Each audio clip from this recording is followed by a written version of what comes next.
es de carácter social, es decir, es una producción colectiva, pero el producto de ese trabajo, el valor agregado que se le introduce por la mano del hombre en la actividad transformadora de la naturaleza y de las materias primas en bienes y mercancías, bienes y servicios, se apropian individualmente. Esa es la expresión pues más, digamos, concentrada en lo que es el capitalismo, y en los cuales los trabajadores que terminan constituyéndose como clase obrera,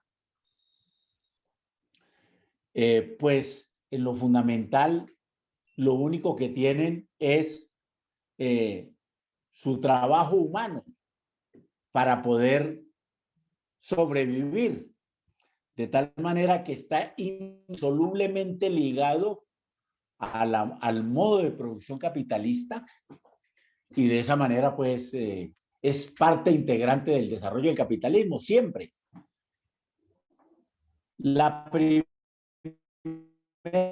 expresión que hace la clase obrera de resistencia al capitalismo, tratando obviamente de acabar con las máquinas, con las herramientas que tiene para el trabajo, pensando que ese es la tragedia de él corresponde exactamente a esa máquina, cuando eso no tiene nada que ver, pero rápidamente aprende que ese no es el que le causa sus males, sino que es la apropiación de su trabajo por parte del capitalismo. Repito, cuando lean de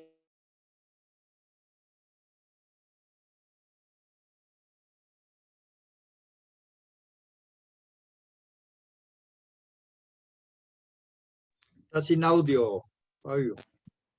Sí, ya. Aquí lo que nos interesa aquí decir en este punto es que la clase obrera la historia de la clase obrera está ligada directamente a la historia del capitalismo, y en Colombia es así y en el planeta ha sido así. Unas afirmaciones aquí que son claves y definitivas. La clave en cada momento histórico de las luchas, primero esto, las luchas que ha desarrollado el movimiento obrero como clase obrera son el resultado obviamente de la confrontación entre el capital y el trabajo, pero adicionalmente ha reivindicado siempre históricamente la clase obrera la lucha por la democracia, en el entendido de que la única manera de librar o de poder librar de mejores condiciones esa lucha entre el capital y el trabajo, deben haber mínimas condiciones democráticas para poderla desarrollar. En este sentido, la clase obrera siempre ha sido enemiga de todas las dictaduras, y especialmente de las formas pues más aberrantes de esas dictaduras, como es el fascismo. Entonces, es muy importante decir esto, que en esa lucha entre capital y trabajo, esa confrontación que siempre ha librado la clase obrera es la que explica y determina todas sus luchas. La clave en cada momento histórico de las luchas obreras es definir la táctica. ¿Doris qué? Velázquez. Ya, sí. Osorio. La clave en cada momento histórico es definir. ¿O cómo? Doris, cierras tu micrófono, por favor, Doris. Estoy diciendo entonces que la clave de esas luchas en cada momento es definir la táctica, es definir el qué hacer y en qué correlación de fuerzas se encuentran los trabajadores, se encuentra la clase obrera y con qué herramientas puede desarrollar esa lucha política.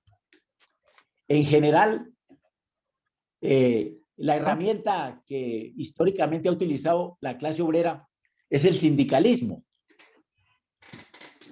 Digamos que esa es la herramienta que siempre ha tenido la clase obrera como una herramienta de resistencia frente a esta... ¿Pero eso está ahí al lado? A esta ¿Ahí donde usted estuvo? dominación del capital sobre...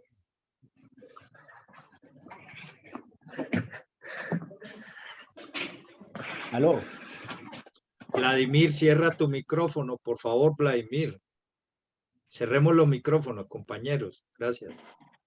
Entonces, estoy diciendo que la herramienta natural, consustancial a la expresión de la clase obrera de resistencia frente a las explotaciones y misericordias del capital en todo el tiempo, en todos los tiempos, ha sido, la primera herramienta ha sido el sindicalismo.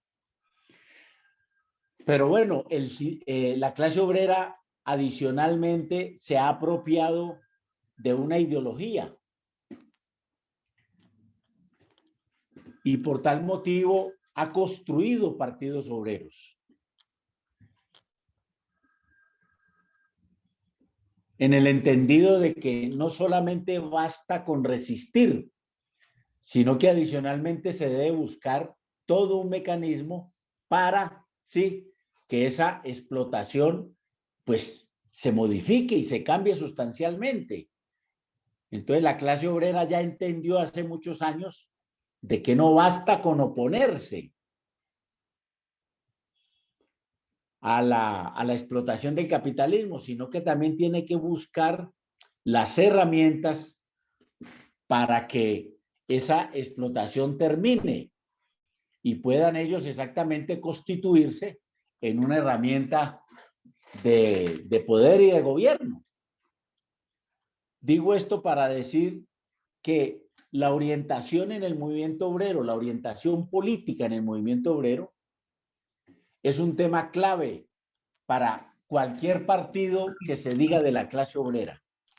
Y especialmente pues para nosotros que nos la reclamamos como tal, es un asunto de capital importancia. ¿Qué orientación damos en cada momento político e histórico de las luchas obreras para evidentemente entender en cada momento qué se debía hacer y qué no se debía hacer y cómo esa expresión política organizada en un partido de la clase obrera pues logra entender cada uno de los momentos de esta lucha política y logra entonces orientar a la clase obrera para que no solamente logre hacer sus mecanismos de resistencia frente al capital, sino que adicionalmente se pueda erigir como un movimiento y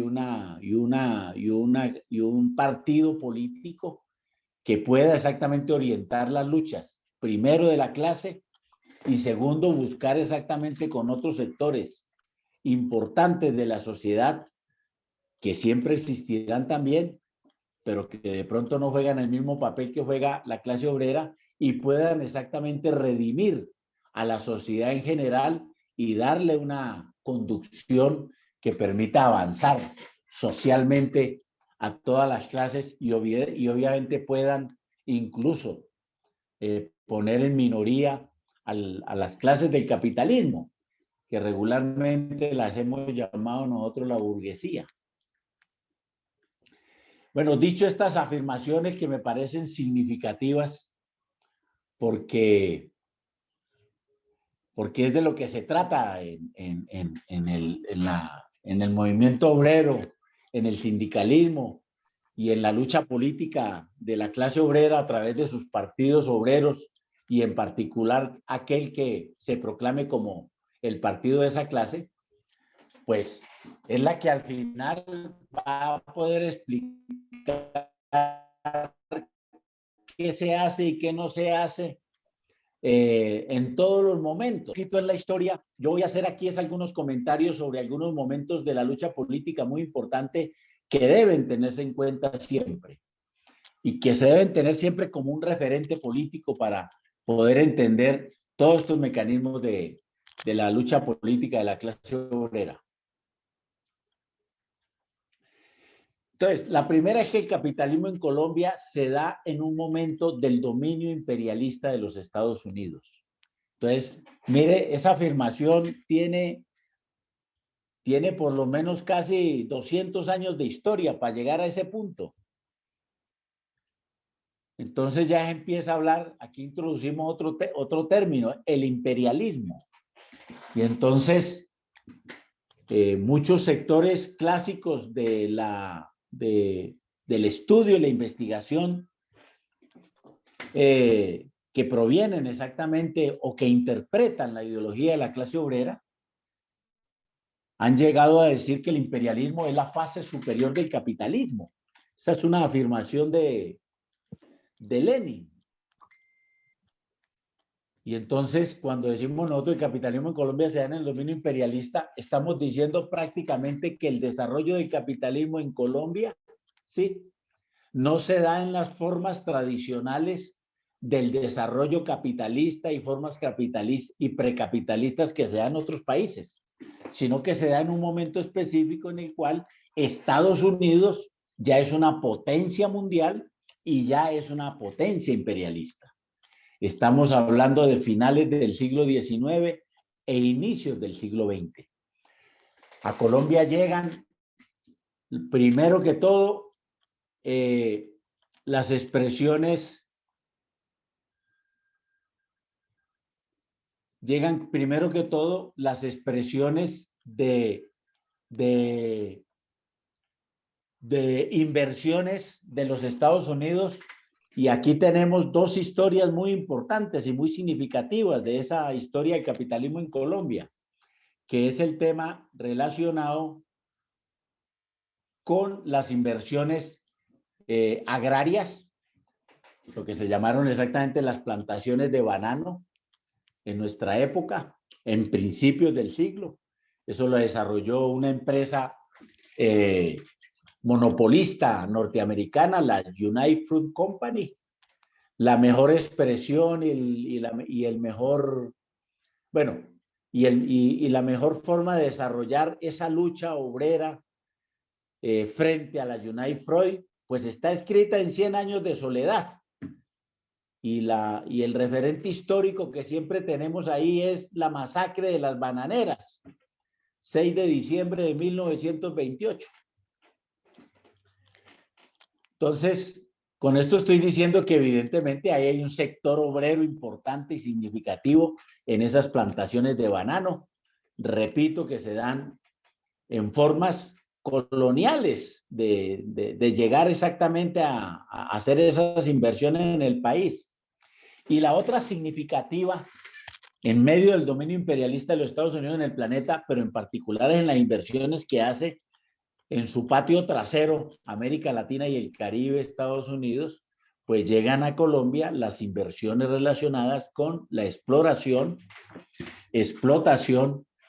del petróleo.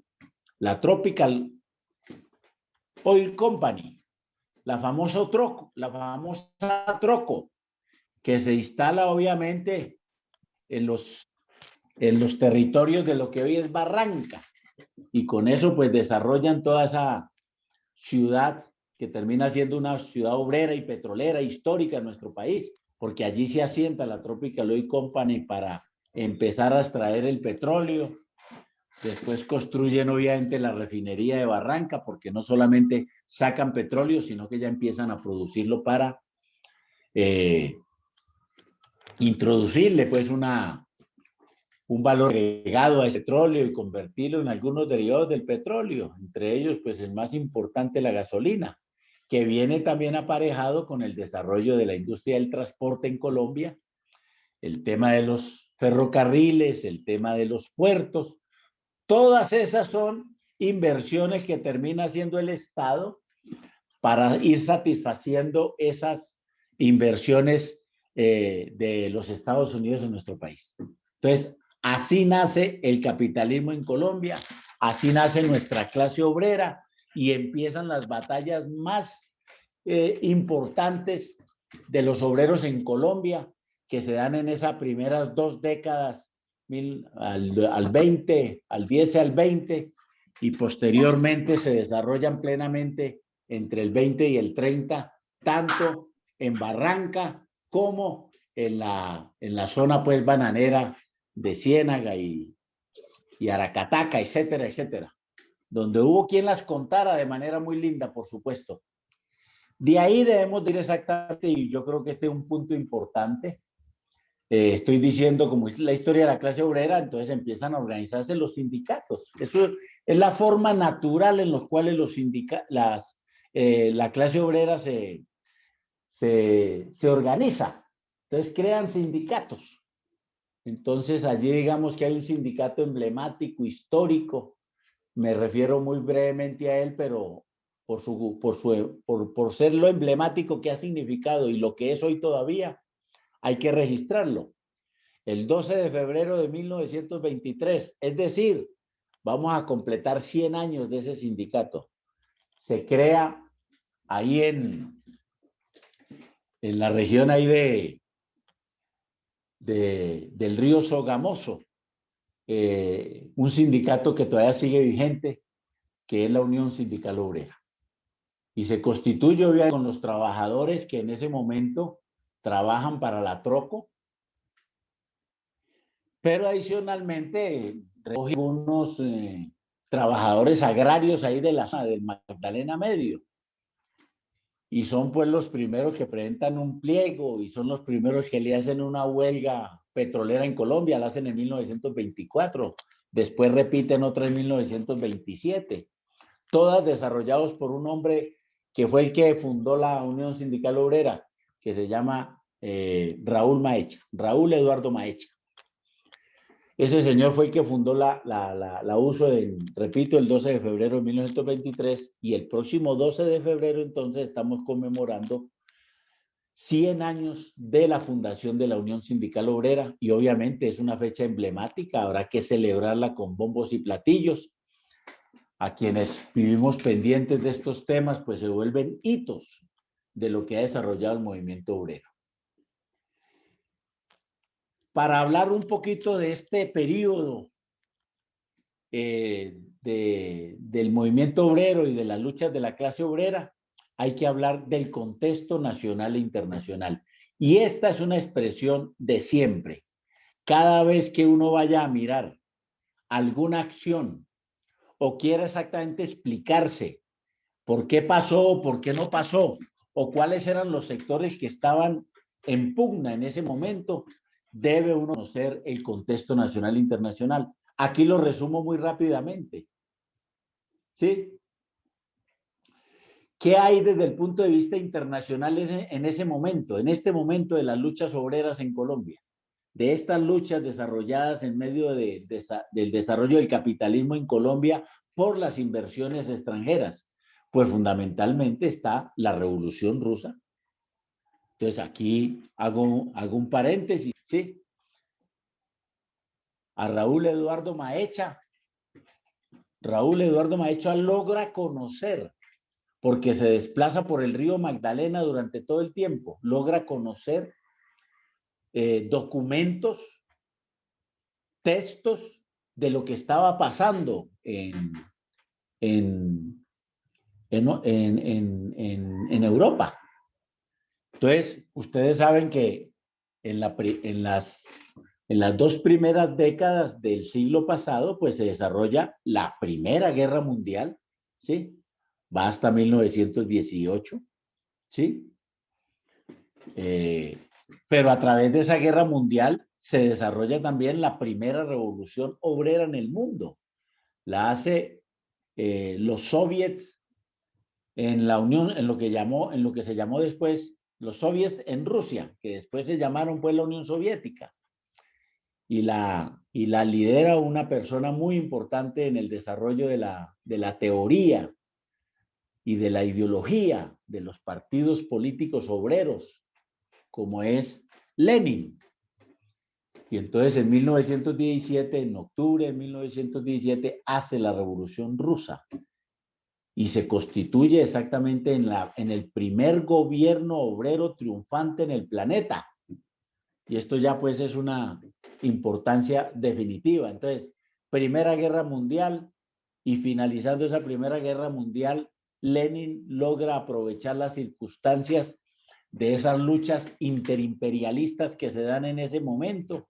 Discúlpenme en que no me detenga en ese punto todavía o en este momento, pero aprovecha esa circunstancia y logra desarrollar la primera revolución obrera y el primer gobierno obrero en el planeta. lo que posteriormente se llamó, repito, la Unión Soviética. De esos fenómenos escuchó en su debido momento este señor Raúl Eduardo Maecha, pero no solamente él. Ustedes habrán oído hablar de una señora llamada María Cano, una adelantada mujer para la época, a pesar de todo ese barbarismo patriarcal que en ese momento se daba.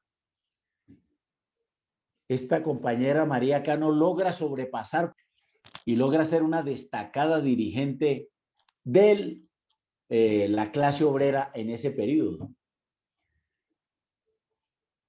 El otro personaje ahí importante es Ignacio Torres Giraldo. Estos tres personajes están, y entonces me paso a un tema importante. Estoy hablando de la situación internacional, pero pongo este margen nacional porque es gracias a esa influencia de la primera revolución rusa que entonces empiezan a hablar estos dirigentes obreros, María Cano, Torres Giraldo e incluso Raúl Eduardo Maecha, empiezan a hablar de la construcción de un partido y con unas expresiones políticas liberales de la época, de liberales radicales de la época, constituyen un partido que dicen ellos el partido de la clase obrera, el Partido Socialista Revolucionario. Lo constituyen en 1927, entonces estoy hablando siempre de todos estos momentos. Entonces, mire lo que estoy diciendo, la situación internacional marca situaciones particulares nacionales, que sin esa influencia internacional, pues es muy difícil que nosotros, y aquí en Colombia, si hubiesen constituido estos sindicatos tan importantes, hubiesen personajes de algún nivel ya por lo menos académico importante. Todas estas tres personas están vinculadas obviamente a expresiones mucho más avanzadas que cualquier obrero iletrado para aquella época. Ellos todos saben leer y escribir, por supuesto. Torres Giraldo es maestro, María Cano pues pertenece a un sector de clases medias avanzadas en Medellín, es poetisa, entonces se entiende todos estos fenómenos sociales. Y lo mismo Raúl Eduardo Maecha, que pertenece exactamente es hijo de un terrateniente ahí del Tolima, del Guamo, y logra entonces sobresalir, pero entonces se reconocen todos estos fenómenos internacionales y logran tener una relación nacional, repito, con sectores del liberalismo radical. Dirigen estos movimientos, se apersonan de esas luchas y logran construir un partido. Ese partido socialista revolucionario posteriormente en 1930 se convierte en el Partido Comunista.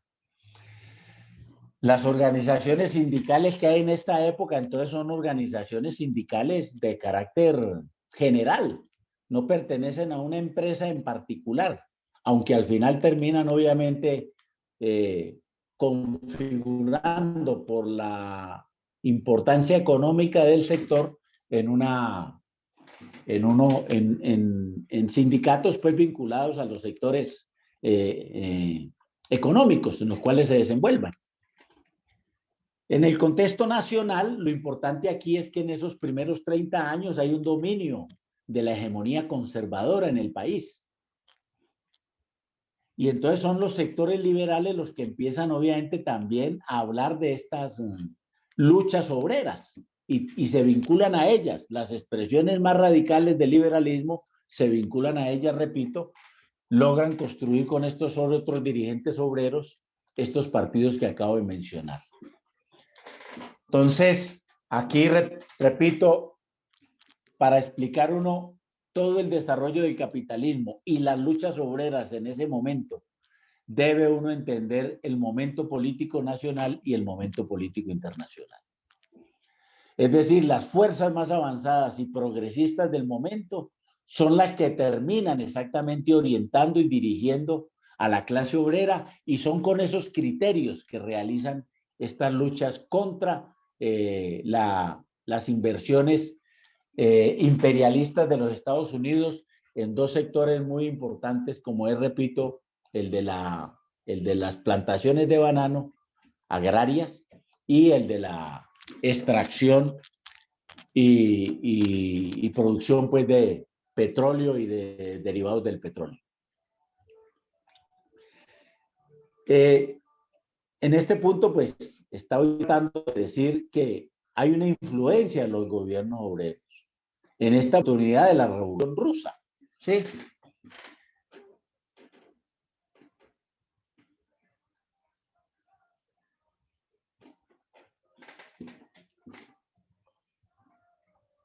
De la Revolución Rusa.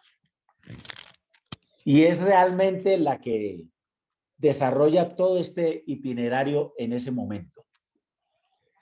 Empieza a deslumbrar ya en este momento de lo que estamos hablando de las luchas obreras y especialmente de la masacre de las bananeras de 1928, empieza a descollar una persona muy importante que va a tener también un papel muy significativo en las luchas obreras posteriores y especialmente en los preámbulos de la Segunda Guerra Mundial, que es otro fenómeno importante que también obviamente nos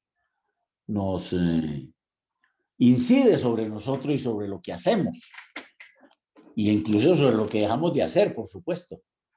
Se llama Jorge Eliezer Gaitán. Jorge Eliezer Gaitán, que viene del liberalismo, que evidentemente logra educarse en Italia, en las épocas exactamente de estas calendas del 20 y del 30, y empieza a conocer lo que fue y no fue la Primera Guerra Mundial y las implicaciones que eso tiene. Pues cuando llega a Colombia con un conocimiento mucho más universal ya, pues empieza a ver y obviamente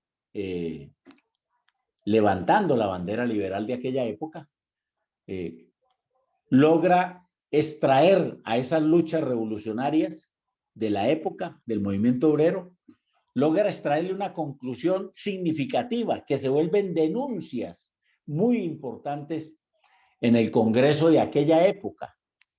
Entonces, Gaitán hace unos debates en la Cámara, es representante a la Cámara por el Partido Liberal, hace unos debates en esa Cámara sobre la masacre de las bananeras. Y obviamente que la tesis que obviamente allí anida es de que en Colombia la oligarquía es supremamente sumisa, ¿sí? Y arrodillada frente a los intereses de los Estados Unidos. Y hace pues una frase ahí general que dice que en Colombia, ¿sí?, la oligarquía tiene siempre una rodilla para sumirse a las inversiones norteamericanas y una metralla asesina para su pueblo. Así resume todos esos debates y explica muy bien realmente todo ese momento histórico que estamos aquí resumiendo. De esa manera Gaitán se vuelve, como él mismo, como lo hemos reconocido, un tribuno del pueblo, porque se vincula a las luchas de la clase obrera, especialmente a las luchas obreras en Barranca y en ese sector del Magdalena Medio. Toma con Juan. Me tocó terminarles. Andrés, cierra tu micrófono, por favor, Andrés. Así somos. Bueno, estoy entonces diciendo esta cuestión. Todas estas luchas obreras termina desafortunadamente, las termina capitalizando el Partido Liberal, el Partido Socialista Revolucionario y después el Partido Comunista en 1930. No logran ellos canalizar todas estas luchas y no logran interpretarlas adecuadamente. Y desafortunadamente entonces termina el Partido Liberal prácticamente, repito, canalizándolas todas. Estas luchas obreras determinan la caída de la hegemonía conservadora. Es decir, aquí los obreros somos los que terminamos exactamente poniéndole la carne a esas luchas entre las oligarquías liberales y conservadoras que dominaban estos partidos, y de ellas se apropian. Entonces viene la otra hegemonía liberal, la que encabeza inicialmente Olaya Herrera, y después vienen pues los López y los Echandía, y posteriormente viene un hecho muy lamentable en la lucha política del país, como es el asesinato de Jorge Eliezer Gaitán. Pero en ese momento, en esas luchas entre liberales y conservadores, repito, basados en estas luchas obreras, pues empieza el sindicalismo a crecer. Eso sí también es cierto. Se ha ganado ese derecho y se crea la primera central obrera. De eso hablaremos ahorita cuando hablemos de la central obrera en Colombia, ya es lo que voy a referirme. Entonces, rápidamente digo aquí este punto para no hacer muchas explicaciones del tema, pero el liberalismo llega, se apersona a esas luchas, las logra canalizar. El Partido Comunista, que es el partido de la clase obrera, porque ya existen partidos comunistas en todo el mundo, porque la primera revolución rusa ahí sí como se dice, se despliega a lo largo y ancho del planeta y llega a todo el mundo, y obviamente que también llega a Colombia. Pero sus dirigentes son dirigentes desafortunadamente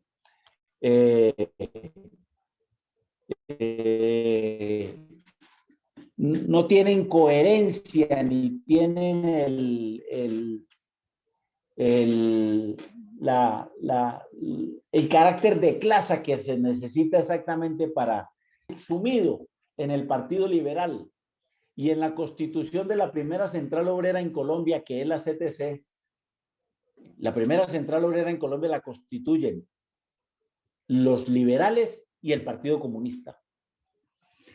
Pero el Partido Comunista, en vez de liderar y de ser mucho más proactivo y de cumplir un papel mucho más avanzado para lo que se desarrollaban las luchas obreras, terminó simple y llanamente de vagón de cola del liberalismo, tanto en la conducción de la central obrera, la CTC, Confederación de Trabajadores de Colombia, como en los gobiernos liberales que se desarrollan especialmente con López Pumarejo. Entonces, esto me permite entonces entrarme en las centrales obreras en Colombia. La primera central obrera es la CTC. Repito, es obra de los sectores liberales avanzados de aquella época en el movimiento obrero, con la participación incluso exactamente de Jorge Eliezer Gaitán, de un sector de Jorge Eliezer Gaitán. Él constituyó un movimiento obrero también. Y con el Partido Comunista. Esa fue en 1936. Bueno, los primeros derechos laborales realmente se conquistan alrededor de estos gobiernos liberales. Los primeros derechos laborales están construidos a través exactamente de estos gobiernos liberales de aquella época, ¿sí? Producto, obviamente, de las luchas obreras, no se pueden dar de otra manera. El Partido Liberal, obviamente, que estaba obligado a darle esos derechos por los cuales había luchado la clase obrera. Entonces, aquí rápidamente hablo de las centrales obreras. La segunda fue la UTC en 1946. Nace como una contraparte de el Partido Conservador. El Partido Conservador entonces se da cuenta que evidentemente los obreros son un bastión importante desde el punto de vista social, que evidentemente pueden jugar políticamente en los intereses que ellos están defendiendo. Y entonces crean la otra central, la segunda central obrera en Colombia, la UTC, en 1946. Es construida desde los púlpitos del país.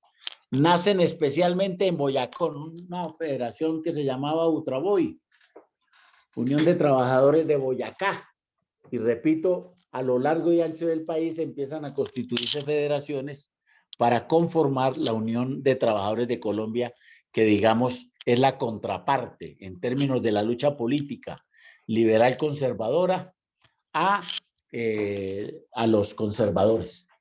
Entonces, mire cómo toda esta época la domina las expresiones liberales y conservadoras. Pues cuando se constituye la UTC, a muy poco tiempo empieza la violencia en nuestro país, pero con el asesinato de Gaitán y segundo, pues con el desarrollo del bipartidismo. Posteriormente en Colombia se crea otra central, la CSTC. Resulta que la CTC en 1960 en el Congreso de Cartagena son expulsados de la CTC los comunistas. Es decir, entre 1936 y 1960, el Partido Comunista siempre fue apéndice del Partido Liberal y siempre estuvo al lado de los dirigentes liberales en la CTC. Y algunos dicen que fue por exactamente un problema del sectarismo por parte de la CTC, que no se aguantó más a los comunistas, pero convivieron desde 1936 hasta 1960. La explicación de eso corresponde exactamente a un fenómeno político mundial que se llamó la Guerra Fría.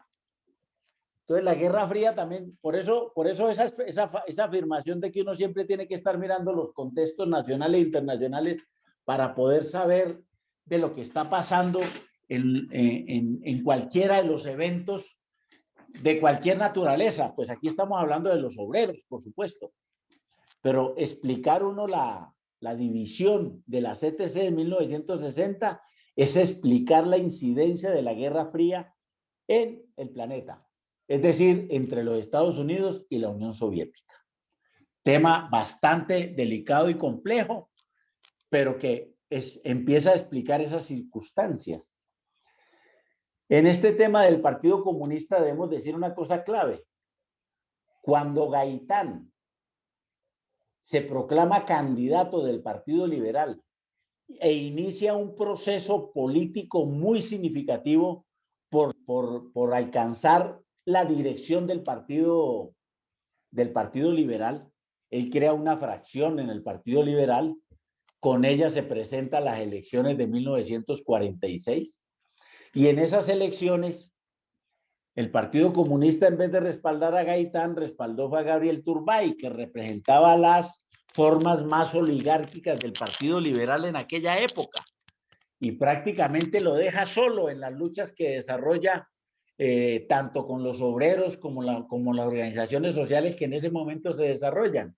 Aquí hay que decir que Gaitán estuvo en la huelga con la cual posteriormente se pudo convalidar la aparición de Ecopetrol en una lucha exactamente por el paso de la concesión de la Tropical Oil Company para que esa concesión, que era la concesión Barco, pasara nuevamente al Estado y obviamente no se prorrogara y por el contrario le sirviera a los intereses nacionales. En eso también estuvo Gaitán. Por eso en Barranca siempre han querido a este personaje de manera muy significativa. Pero señalo lo del Partido Comunista porque esto es uno de los grandes errores que comete el Partido Comunista. Posteriormente vamos a ver que aquí en Colombia se cometen otros muy importantes en esa misma dirección, ya con la época reciente. Los miraremos ahora muy rápidamente. Entonces quiero mencionar para señalar exactamente lo que sucede en 1900 con la división de la CTC. Y al Partido Comunista entonces termina constituyendo una nueva central obrera. En 1964, la Confederación Sindical de Trabajadores de Colombia, la CSTC. Y en 1964 se crean todas las expresiones guerrilleras en Colombia.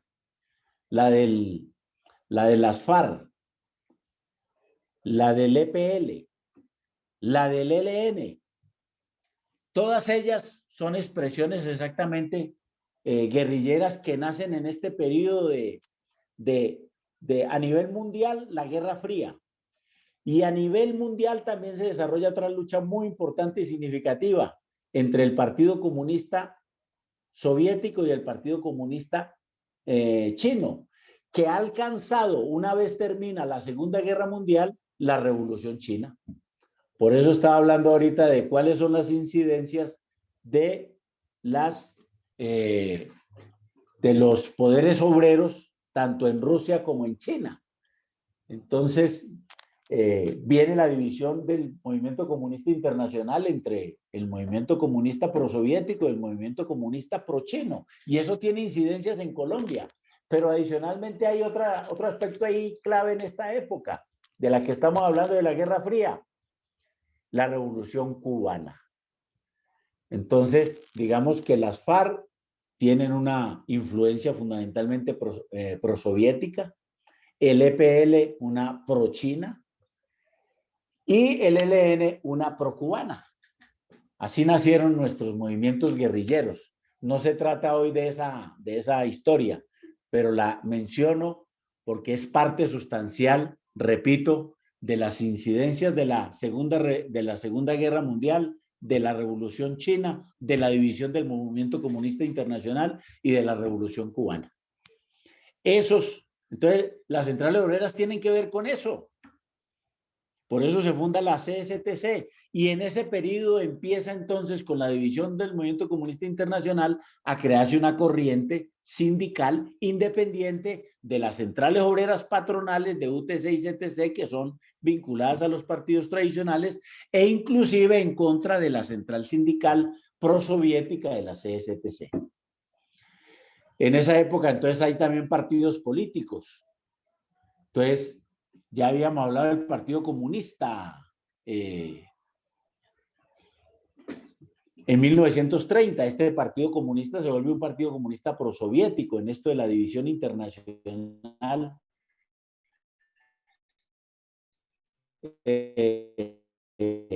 Y termina obviamente consolidando también su Colombia. Entonces la CSTC se vuelve un bastión obrero dirigido fundamentalmente por el Partido Comunista. Y aparece otra corriente sindical, una corriente sindical independiente, que posteriormente el movimiento obrero independiente y revolucionario, que nació fue como una central obrera para diferenciarse de los partidos tradicionales, de la prosoviética, de la CSTC, y constituir algo así como exactamente otra corriente distinta, en la cual obviamente no se hicieran estas apreciaciones, pero en la cual termina exactamente teniendo una fuerte influencia los sectores animados desde la corriente maoísta en el Partido Comunista Chino. Eso también hay que decirlo ahí.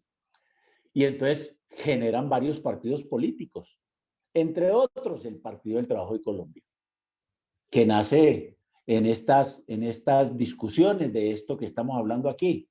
Y ese partido nace con un dirigente muy destacado llamado Francisco Mosquera, que evidentemente logró, inicialmente era un liberal, pero logró sustraerse de ese movimiento liberal. Fue a Cuba y tuvo algún entrenamiento militar, pero rápidamente introduce una discusión muy importante en las tesis revolucionarias. Y es que en Colombia, para hacer una armada que pueda ser rápidamente victoriosa y darle a la clase obrera. Esa es una tesis que enarbola inmediatamente Francisco Mosquera en medio de esta discusión. Ya les mencioné todos los movimientos armados se proclaman con sus vertientes políticas, ¿sí? Por el contrario, dice, hombre, no hay divisiones hoy en Colombia y hay que salir a trabajar dentro del movimiento obrero, porque esa es la vanguardia de la revolución en el mundo, ¿sí?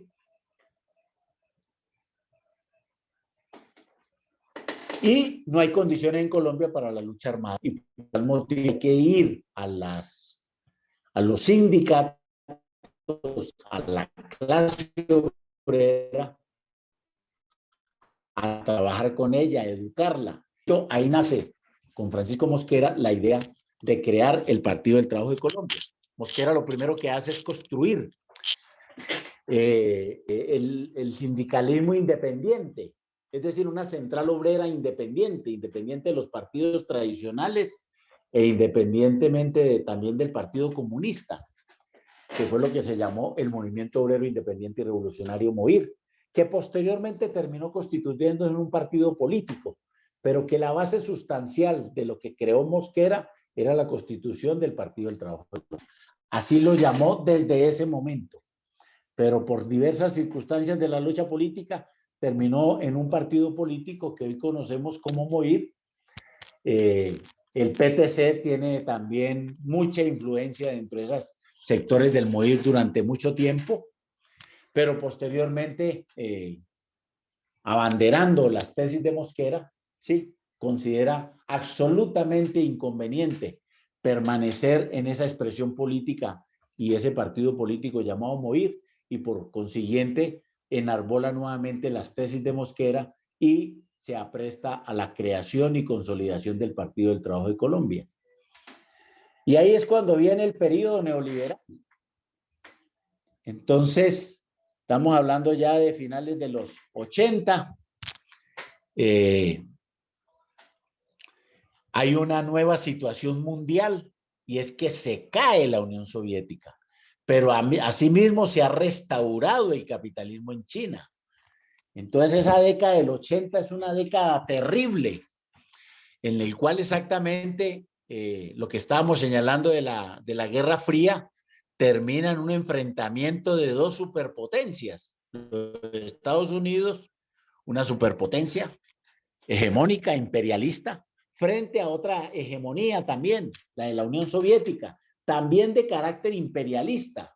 Y entonces aquí viene un tema bien importante y significativo, como es el tema derivado de que la Unión Soviética ya había dejado de ser un país socialista. Esa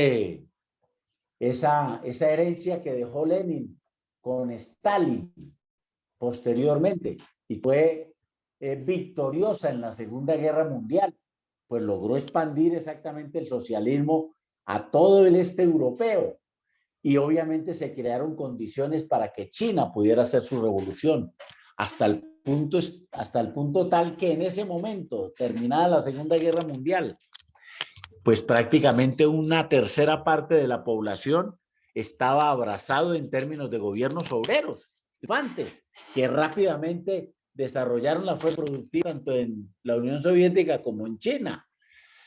Tanto Rusia como China no podrían ser lo que son hoy si no se explican exactamente por el rápido desarrollo económico y social que tuvieron por la dirección de estos gobiernos obreros, especialmente entre la Primera Guerra Mundial y finales de la década del 50 y a inicios de los 60, donde evidentemente estas eran expresiones socialistas muy significativas.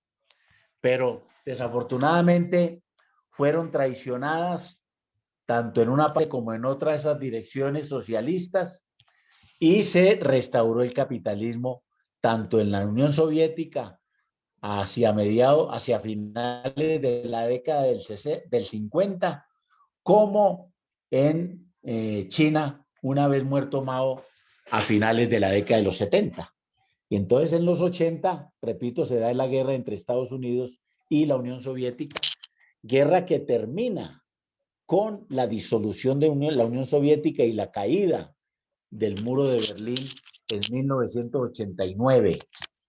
Y con eso se restablece entonces la hegemonía de los Estados Unidos que había tenido hacia finales de los años 30 e inicio de los 40. Esa hegemonía de Estados Unidos se restablece plenamente y se da un mundo unipolar que permite evidentemente se fortalecen las teorías del capitalismo, ahí sí como se dice, que se llamó capitalismo salvaje, que es la década del neoliberalismo. que empiezan con Reagan y Thatcher en los inicios de los 80, que tiene una expresión política muy representativa en América Latina con el golpe de Estado contra Allende y la dictadura de Pinochet. Todo eso se desarrolla, repito, en los finales de los 70 y se consolida definitivamente con la caída de la Unión Soviética en 1989.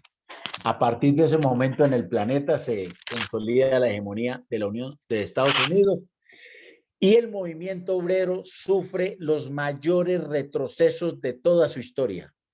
Digamos que sus momentos más victoriosos se dan entre la Primera Guerra Mundial y finales de la década del 70, amparados y animados y desarrollados muy positivamente, repito, por los avances determinados por los dos gobiernos obreros, tanto de Rusia como de la Unión Soviética, y aquí, inclusive, en Colombia, pues ya expresé que tuvieron su expresión y su desarrollo. El movimiento obrero en Colombia tiene su máximo desarrollo entonces en la década del 70 e inicios de los 80, pero hasta ahí llega exactamente su fuerza, porque después se vienen todos los retrocesos que se consolidan con el periodo neoliberal, que los podemos resumir en privatizaciones mejor dicho, ahí sí como se dice, arrasador. Todo lo que habían sido los avances de las inversiones del capitalismo de Estado en las décadas del 40, 50, 60 y 70 en Colombia, que es el mayor avance del desarrollo del capitalismo en Colombia, prácticamente se vienen a pique con la aplicación del modelo neoliberal y las expresiones, pues, de lo que ya sabemos nosotros, los tratados de libre comercio. Y bueno, y eso viene acompañado para el movimiento obrero con todas las reformas laborales que conocemos. Aquí, como esta es historia reciente, todas las conocemos, pero aquí las resumo. Se privatiza entonces los puertos, se privatizan los ferrocarriles, se privatizan empresas industriales y comerciales del Estado tan importantes como Álcalis de Colombia, para hablar de una muy significativa, que hacía parte de ese desarrollo importante, ¿sí? Posteriormente, pues acaban con la Caja Agraria, con Ecopetrol, pero bueno, empieza la privatización de Ecopetrol, no acaban con ello, acaban sí con Telecom, vienen las nuevas tecnologías y entonces todo esto que estaba dominado por el Estado en términos de comunicaciones, le es entregado inmediatamente al capital privado y es lo que conocemos pues hoy en términos de nuevas tecnologías, todas estas empresas que hoy dominan todo este mundo, el mundo de la Internet y el mundo de las nuevas tecnologías vinculadas pues a los celulares y a las comunicaciones, pero no solamente a ellos, sino a lo que hoy se denomina la inteligencia artificial. Todo eso se le permitió y se le entregó prácticamente todo el esfuerzo del desarrollo del capitalismo de Estado en Colombia de más de 40 años, se le entregó en un santiamén a las grandes corporaciones, especialmente extranjeras. Inclusive, pues, algunos monopolios nacionales significativos también pierden toda su importancia. Y ahí está el caso de una empresa muy importante como era Bianca o como era Bavaria, para hablar de dos muy importantes que eran parte de monopolios nacionales. Pero eso también es arrasado y terminan simple y llanamente plegados a grandes corporaciones internacionales. Desde el punto de vista sindical, empieza el mayor deterioro y regresión del movimiento sindical en toda esta época. Y empiezan, obviamente, entonces también algunos ajustes en las centrales sindicales. Entonces, para ir consolidando las cosas, de las que no hemos hablado, en 1971 nace la CGT como una expresión de la democracia cristiana europea, que es relativamente fuerte y que juegan un papel entre las fuerzas, digamos, socialdemócratas en Europa, de los partidos socialdemócratas, y las expresiones de conservaduristas vinculadas exactamente pues a expresiones religiosas, como es el movimiento cristiano, que termina exactamente construyendo aquí en Colombia esa central obrera, y depende también de expresiones sindicales internacionales. Entonces aquí empiezan ya el tema internacional a jugar un papel también importante en las centrales sindicales nuestras. Se creó la CGT en 1971. Venía la CSTC. Hay una situación muy especial a finales de la década del 80 con el gobierno de Belisario Betancur, los acuerdos de paz. Todo eso termina modificando, ¿sí?, el acuerdo de paz entre Belisario Betancur y las FARC, la constitución de nuevos partidos políticos como la Unión Patriótica, ¿sí?, en la mitad de la más fuerte violencia política en el país, desarrollada e implementada por lo que representaban las FARC en ese momento, incluido el EPL y el ELN, que son momentos muy críticos de la vida del país, son los momentos más críticos de violencia, finales del 80 y empiezo de los 90. Aparece entonces el ejercicio paramilitar. El movimiento sindical es víctima de ese conflicto armado, porque muchos de los sectores políticos que hacían vida legal, digamos, ¿sí?, estaban vinculados de alguna manera o de otra a movimientos armados.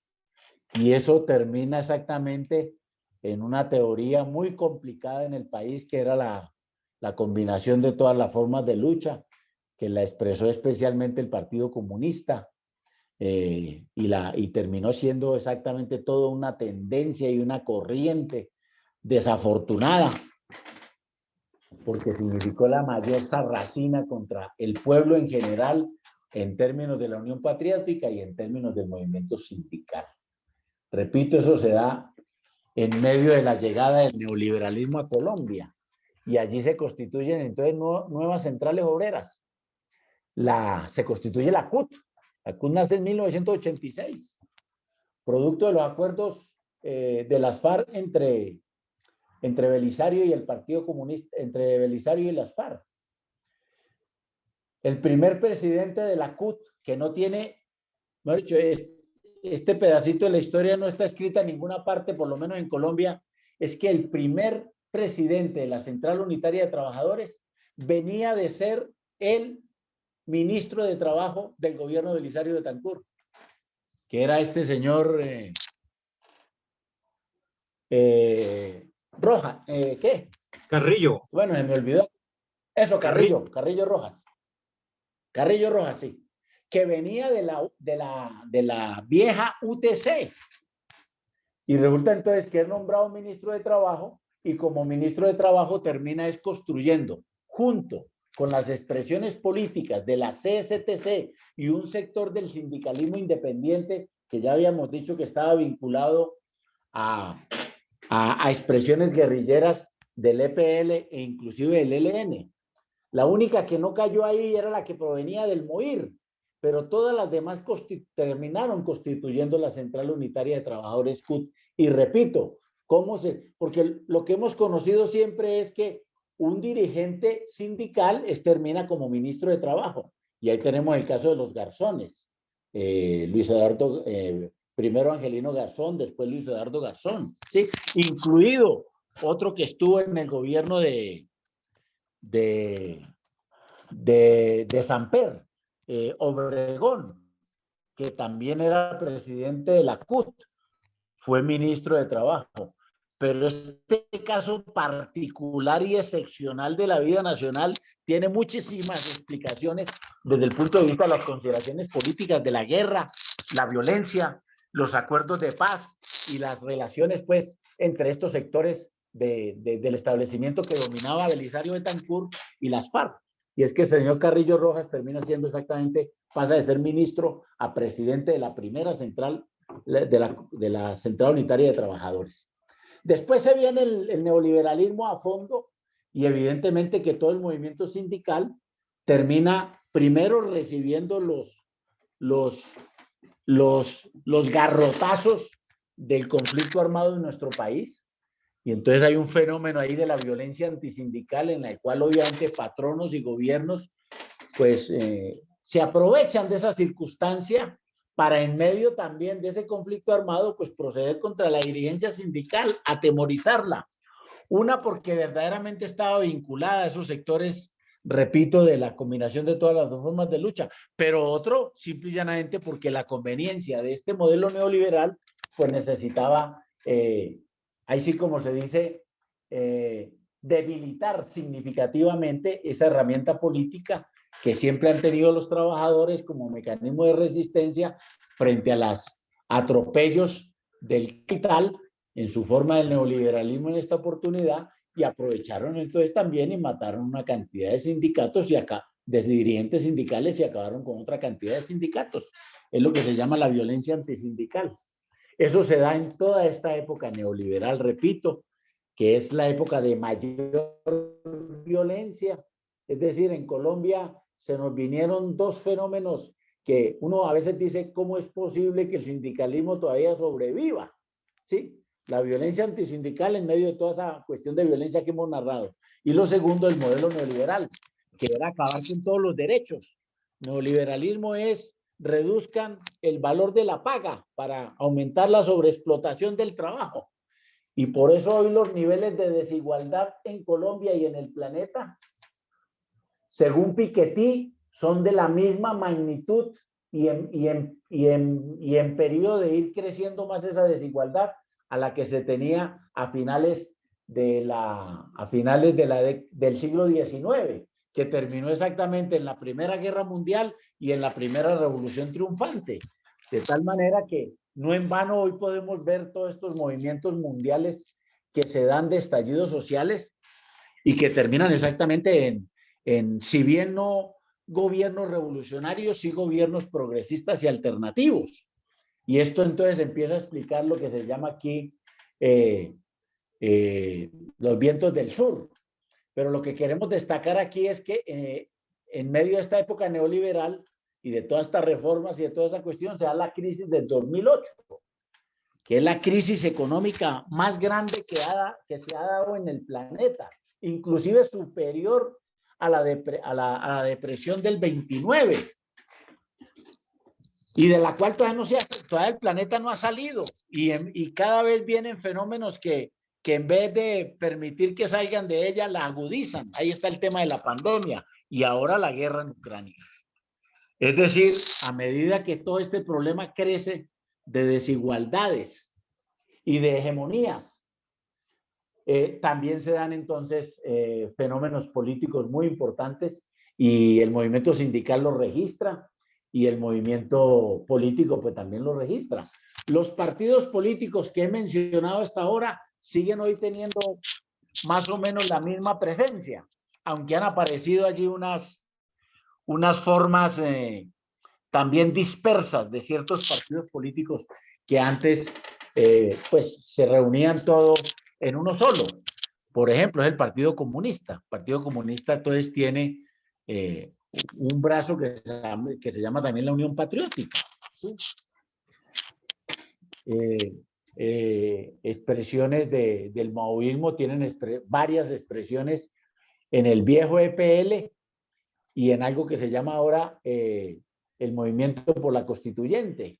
Bueno, varios movimientos allí, pero todos provienen de esa época bastante fructífera y bastante significativa en expresiones políticas revolucionarias de la década del 60 y el 70. Por lo menos tienen todavía vigencia hoy en el país. Ahí seguimos nosotros estando en el Partido del Trabajo de Colombia, también representando una expresión política frente a estos temas que hoy se desarrollan.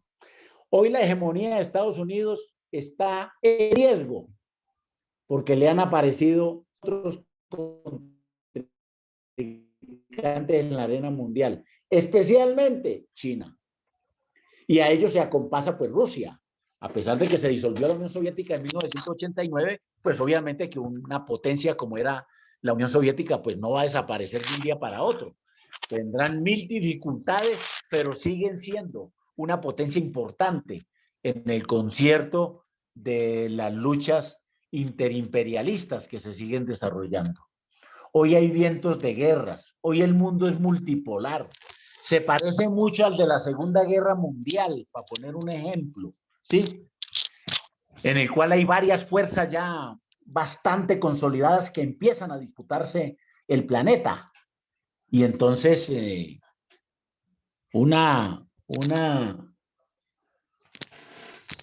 Morcho, se puede incendiar la pradera con una chispa, como decía Mao Zedong.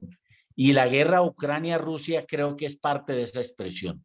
Aquí lo que toca decir es que la guerra Ucrania-Rusia es la lucha de estos países interimperialistas. Los Estados Unidos a hacer todo lo imposible para que por ninguna circunstancia ni Rusia ni China le disputen su poderío y su hegemonía mundial.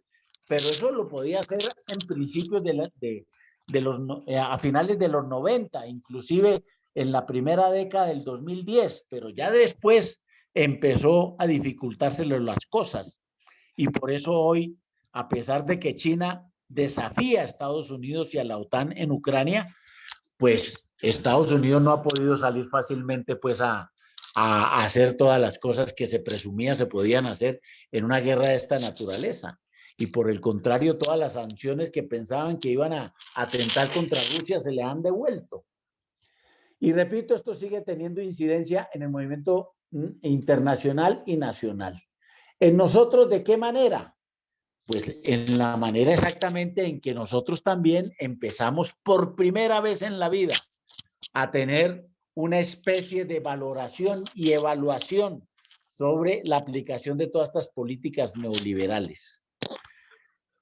El estallido social y el gobierno de Petro son expresiones exactamente de estos movimientos sociales y obviamente entre ellos de la clase obrera. ¿Qué tenemos hoy de clase obrera? 7 centrales obreras. En eso tenemos una atomización muy brava, que es el reflejo también de esa atomización sindical que tenemos. Ya eso saben ustedes ahí en el sector financiero, porque conocen exactamente el detalle de esa vaina. Pues bueno, eso ha tenido su expresión también políticamente y sindicalmente en que hoy tenemos 7 centrales sindicales.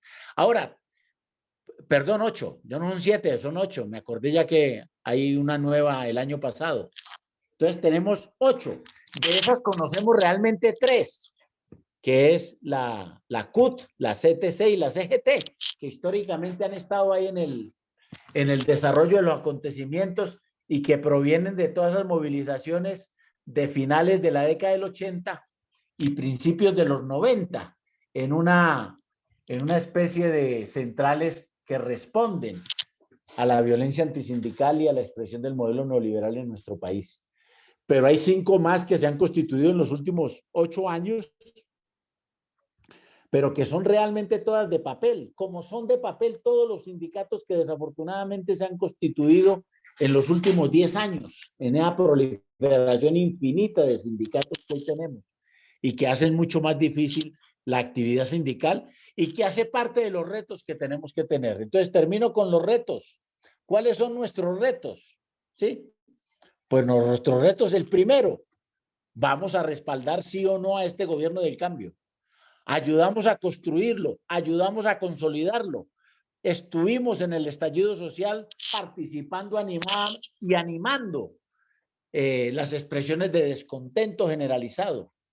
¿Qué vamos a hacer entonces frente a este gobierno? Entonces, para mí, el movimiento sindical, el primer reto que tiene es respaldar a este gobierno y hacer todo lo que esté a su alcance para que todas esas políticas de cambio que hoy está proponiendo se puedan consolidar. Mire la dificultad que hoy empieza ya a tener. No llevamos 3 meses, ¿sí?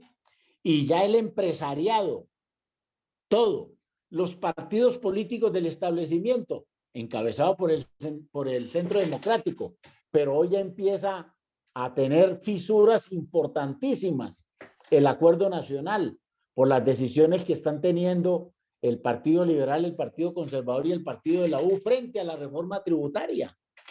Claro, porque los empresarios han puesto ahí, sí como se dice, a decirle a todas las personas que ellos siempre han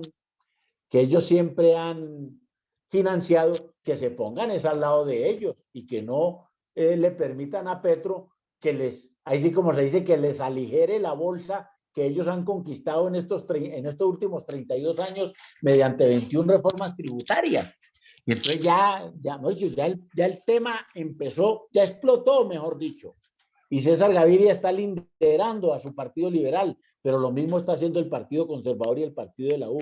De tal manera que no, algunos habíamos anotado y está escrito en los editoriales del PTC que escribe el camarada Marcelo Torres, y está escrito también en unas notas de la Central Unitaria de Trabajadores, en la cual nosotros hemos ayudado a construir, que ahí sí como se dice, el punto de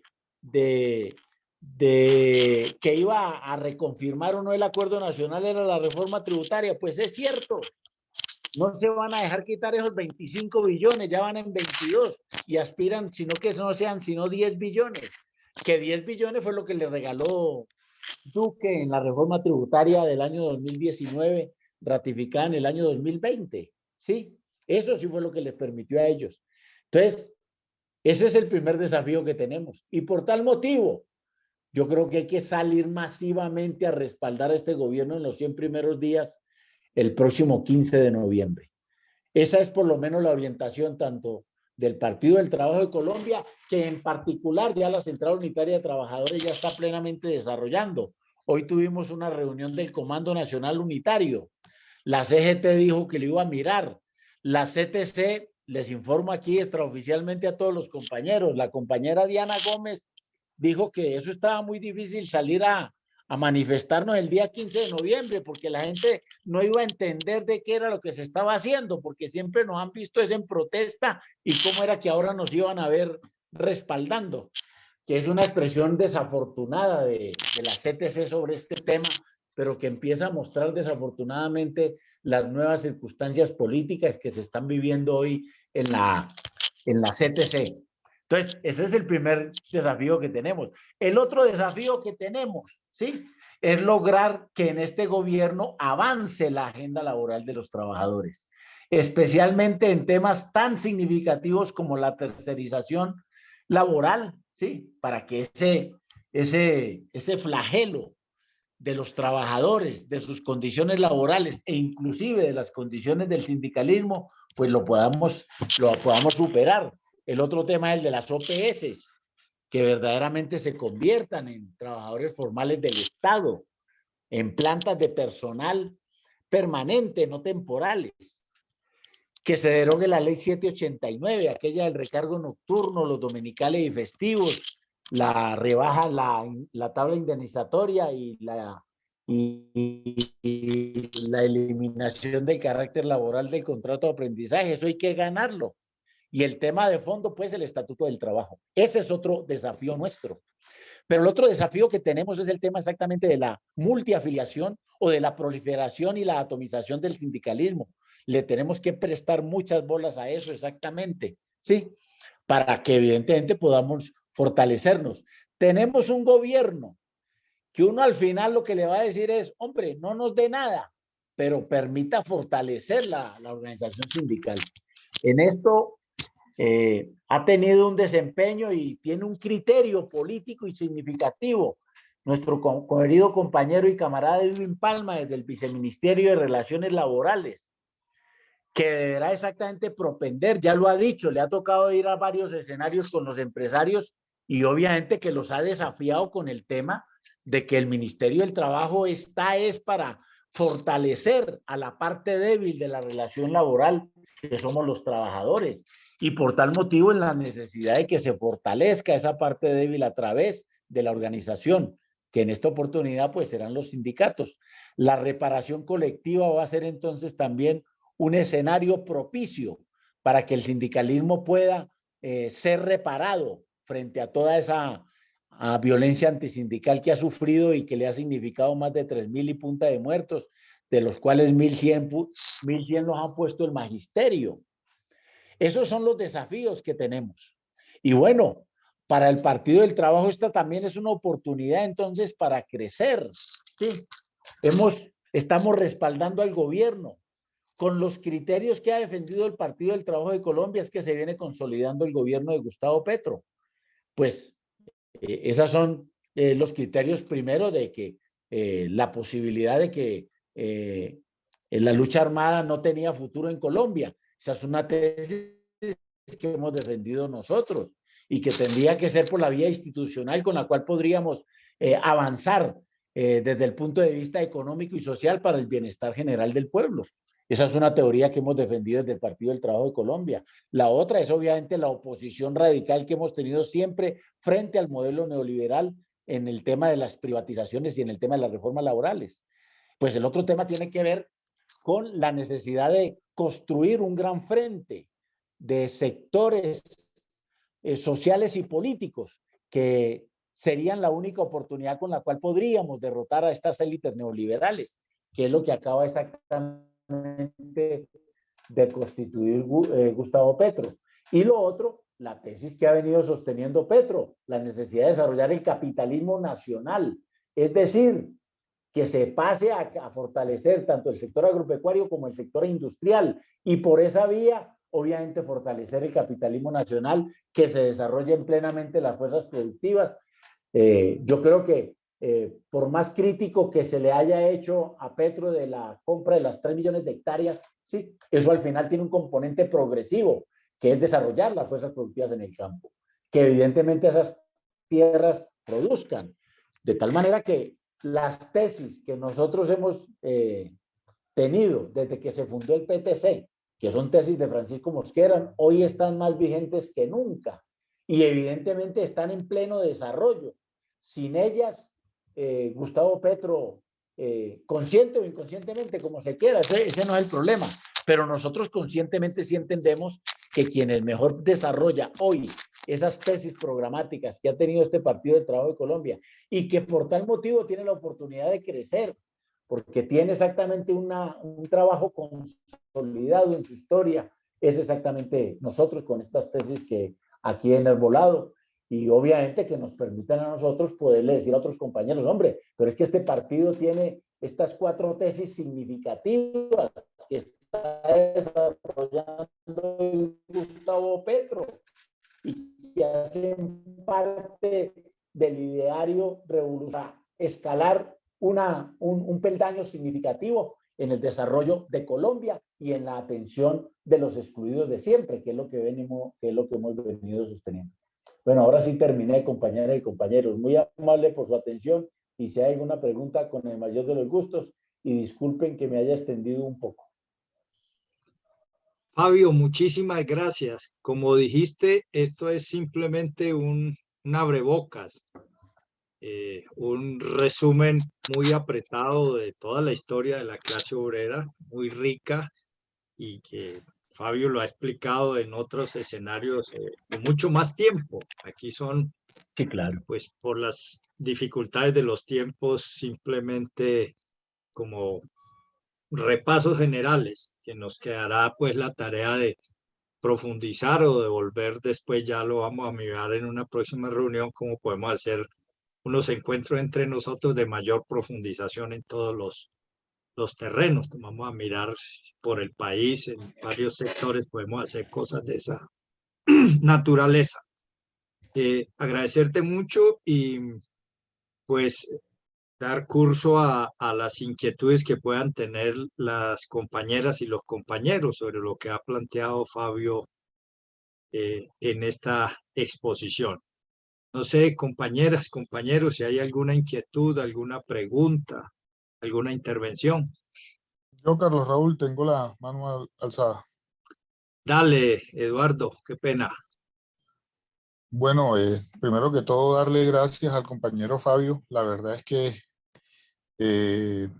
imprescindible estos espacios para mantenernos pues al tanto y tener pues el conocimiento requerido frente a esta gran tarea que tenemos con este nuevo gobierno.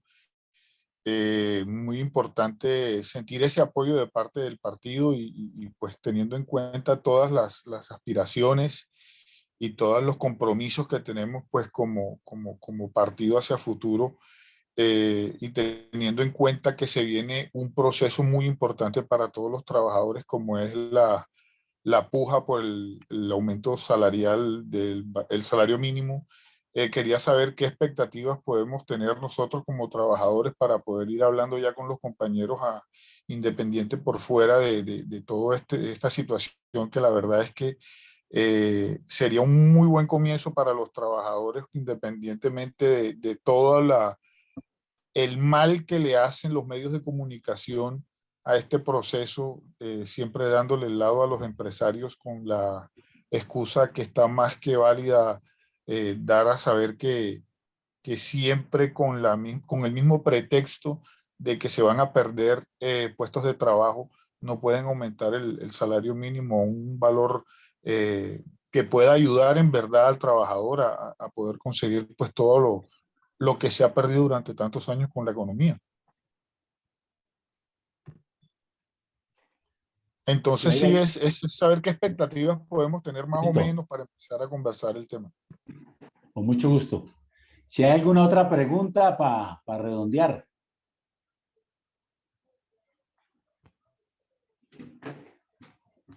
Bueno, entonces esta. Entonces esta. Hombre, Mira, Fabio, Nicolás está levantando. Fabio, Nicolás. Bueno, dale, Nicolás. Sí, gracias, Fabio. Puntualmente en el tema que usted plantea de esta proliferación no solo de centrales, sino de sindicatos de papel que, pues, como acertadamente lo dice, lo conocemos bastante en el sector financiero y que pues no obedece básicamente a una de las premisas pues, del empresariado de dividir y vencer la organización y la unidad de los trabajadores. También en esa misma vía, ¿cuál cree que podría ser la orientación del partido que nosotros pues podamos aplicar en los sindicatos en los que hacemos presencia? Eso, gracias. Vale. Gracias, Nicolás. Kenny. Buenas noches. Gracias, Carlos Raúl, por la invitación. Gracias al compañero Fabio por ese resumen histórico que nos hizo. Y pues bueno, hacer énfasis un poco en lo que el compañero que acaba de hablar, pues también aportar algo acerca de la cantidad de sindicatos que se han visto obligados a crear, porque tampoco es que ha sido porque al sindicalismo le dio la gana, sino que utilizando los mecanismos para proteger necesariamente a esa clase que hoy en día se ve desfavorecida, como es la clase obrera, como lo somos nosotros. Y pues, ¿qué se puede hacer? ¿Qué mecanismo, aprovechando la coyuntura del gobierno que tenemos y que tenemos a nuestro gran amigo Edwin Palma en el Ministerio de Trabajo, llegar a alguna concertación con todas estas empresas que de una manera u otra están debilitando el sindicalismo, como lo estamos viviendo en el Banco Itaú, que muchos compañeros están aceptando las negociaciones ficticias, disfrazadas? Eso es un despido disfrazado de negociación, porque no hay ninguna negociación. Eso le ofrecen un X cantidad de dinero y el compañero pues se retira del fuero sindical y se retira desde el trabajo, y ahí lo que se logra es debilitar al sindicalismo. Entonces, ¿qué medidas podemos tomar aprovechando esta coyuntura del gobierno que tenemos hoy en día, pues, para fortalecernos? Listo, Kenny. Camarada John Jairo Díaz. Muy buenas noches para todas, compañeras y compañeros. De antemano, agradecimiento a Fabio por todos estos conocimientos que nos ha dado a conocer en la noche de hoy. Bueno, mi pregunta o mi comentario va dirigido a eso. Fabio, conociendo o sabiendo la experiencia que tú tienes del mundo sindical, del mundo obrero, de todo este conocimiento que tú tienes y el actual gobierno que tenemos actualmente, que es un gobierno pues que se puede decir que va en dirección en favor como los trabajadores. ¿qué se le espera al movimiento sindical para los próximos años, teniendo en cuenta, como te digo, la historia que tú conoces y lo que tú más o menos puedes visibilizar hacia un futuro? Hacia allá va apuntada mi pregunta. Muchas gracias. Listo, John. Omar Mauricio. Buenas noches, compañeros. De pronto la pregunta que quiero hacer, quiero hacer es una reflexión sobre, digamos, el compañero habló un poco, pero de pronto profundizar lo que tiene que ver, digamos, con el conflicto armado, digamos, con la violencia, la violencia, digamos, antisindical, pero dirigida al conflicto armado. Y, por ejemplo, un caso específico que lo que ocurrió fue en el Urabá antioqueño, toda la experiencia, digamos, sindical de creación del sindicalismo en esa región, como, digamos, el sindicalismo en esa región fue instrumentalizada por los grupos armados, ¿cierto? Por las guerrillas, tanto del EPL como de la FARC, ¿cierto? Que generó un conflicto, digamos, un choque entre, digamos, entre los sindicatos y, digamos, ahorita dentro del nuevo contexto actual, digamos, analizar un poquito la incidencia, digamos, del conflicto armado en la, digamos, en la violencia, en la generación, digamos, de esa autonomía o de crecimiento del movimiento sindical o no en Colombia, cómo afectó, como una pequeña reflexión frente a eso. Digamos, dentro del contexto actual, digamos, del proceso de paz y la política de paz total, y dentro de un gobierno, digamos, progresista que, digamos, va a permitir, digamos, abrir una oportunidad política, digamos, para a futuro, digamos, fortalecer, digamos, el movimiento sindical en Colombia, el crecimiento otra vez, digamos, posiblemente del sindicalismo en Colombia y, digamos, y una relación, digamos, como de autónoma del sindicalismo, ¿no? De los mismos trabajadores, sin la incidencia, digamos, política de grupos armados, digamos, que incidan, digamos, en esa trayectoria y que legitimen un poquito, digamos, el proceso de lucha sindical en el país. Esa es como la pregunta. Listo, Omar. Fabio está ahí Esa. como apuntando. La camarada Ofelia Garzón. Toma las rocas ardientes en tus manos. Bueno, buenas noches para todas y todos. Les envío un fuerte abrazo desde Pereira. Primero que todo, agradecerle a Fabio. Para mí siempre es una dicha escucharlo, porque la historia del sindicalismo él la narra de una manera que lo conecta a uno. Muchas gracias, Fabio.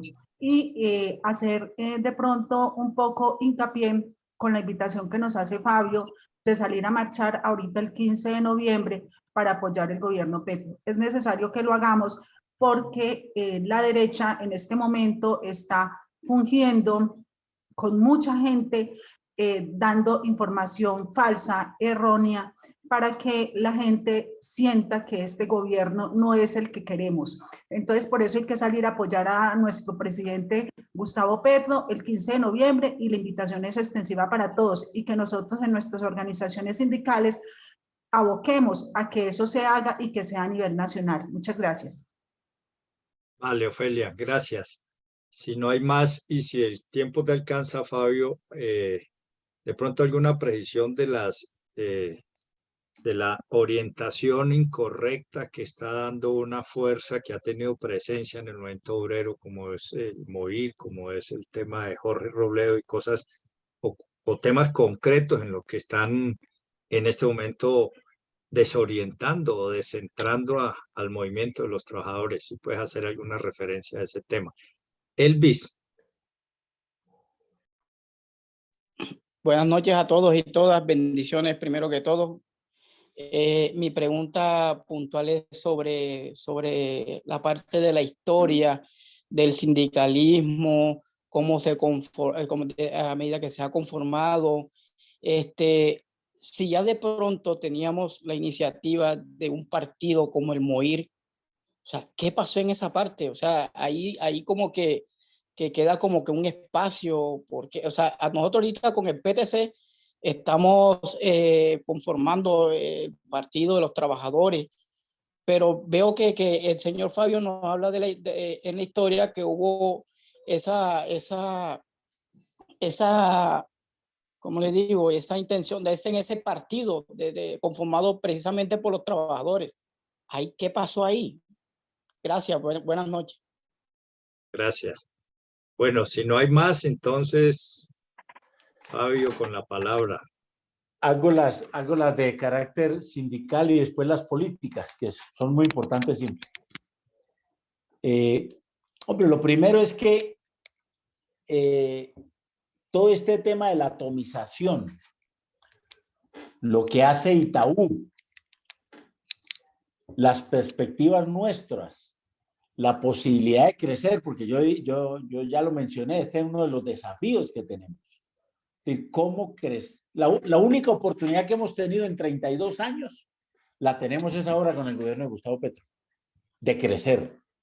Porque en general, sí, por lo menos desde el punto de vista del gobierno como tal, no tenemos un aliado abierto y estratégico como lo tuvimos durante 32 años, y entre uno de los objetivos siempre del neoliberalismo es rebajar la paga y reducir al movimiento sindical, debilitarlo significativamente. Además, porque para reducir la paga de los trabajadores se necesita que el sindicalismo no opere. O sea, tan débil que su ejercicio es menor. Entonces, yo creo que ahí está el tema sustancial de todo lo que estamos haciendo. Si Itaú hace lo que hoy hace, es porque, pues, nuestro sindicalismo es débil, absolutamente débil. Hace lo que quiere. Hoy le va a quedar más difícil, porque no va a tener al gobierno. Intentó a última hora que Duque le aprobara el despido masivo de los 280 y pucho trabajadores de Itaú. Este gobierno no lo va a hacer, ¿sí? El anterior, por las dificultades en que andaba, tampoco lo pudo hacer. Estuviese gozoso de haberlo hecho, pero no alcanzó. Este no lo va a hacer. Pero evidentemente que Itaú va a seguir con otras herramientas políticas que tiene, ustedes las conocen. Es la compra exactamente o de los fueros o del retiro voluntario, porque eso es una compra, es un constreñimiento que hace Itaú. Sí, que ojalá algún día los jueces de la República fuesen capaces exactamente de fallar a favor de los trabajadores en el entendido de lo que hay es una política de constreñimiento. Pero bueno, parece que para eso nos falta todavía un poquito más. Pero en la medida en que crezca el movimiento sindical, este tema de la atomización, este tema de las arbitrariedades de los empresarios, pues con absoluta seguridad que van a ser otro precio. Pero para eso necesitamos mejorar en lo que hemos dicho desde un principio, la correlación de fuerzas. Lo que explica qué se hace y qué no se hace está casi que determinado por la correlación de fuerzas.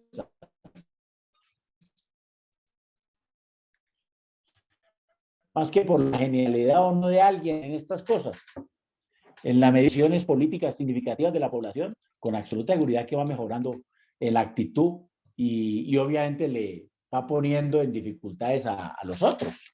Así como nos han puesto a nosotros en dificultades durante 32 largos años, si lográsemos nosotros consolidar este gobierno de Gustavo Petro para unos cuantos gobiernos más, con absoluta seguridad que las cosas se pueden equilibrar de manera muy importante. Pero bueno, eso es lo que está en juego, ¿sí? Y lo del 15 de noviembre es eso. Es decir, el acuerdo nacional hoy que construyó Gustavo Petro está en graves dificultades. ¿Por qué? Porque el poder del empresariado está jugando frente a esos parlamentarios del Partido Liberal, del Partido Conservador y del Partido de la U, que siempre han sido elegidos gracias a las grandes financiaciones que esos empresarios hacen. Entonces les están pidiendo cuentas. Y dice, ¿cómo así? Nosotros lo elegimos y ustedes hoy nos van a quitar y nos van a aligerar la bolsa que nosotros tenemos. Porque no les van a quitar sino 22 billones, hombre. Es que eso, cuando uno habla de las grandes ganancias de los grandes empresarios, inclusive todos estos del sector de los hidrocarburos, y dice uno, ole, pero les van a quitar 22 nomás. Y de esos 22, 10 corresponden a los regalos que le hizo Duque recientemente, 10,4 billones. Es decir, en general no les van a quitar sino 10. Y mire cómo están y en la forma en que están peleando. Y evidentemente haciendo todo lo que está a su alcance. Nunca los habíamos visto llorar tanto.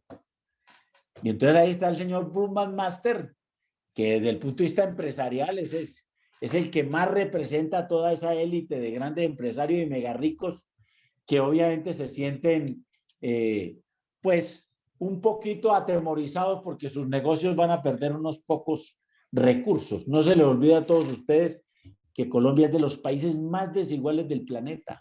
No aquí de nuestros vecinos, del planeta. Y eso obedece a estos 32 años de neoliberalismo. Entonces, lo del 15 de noviembre es eso.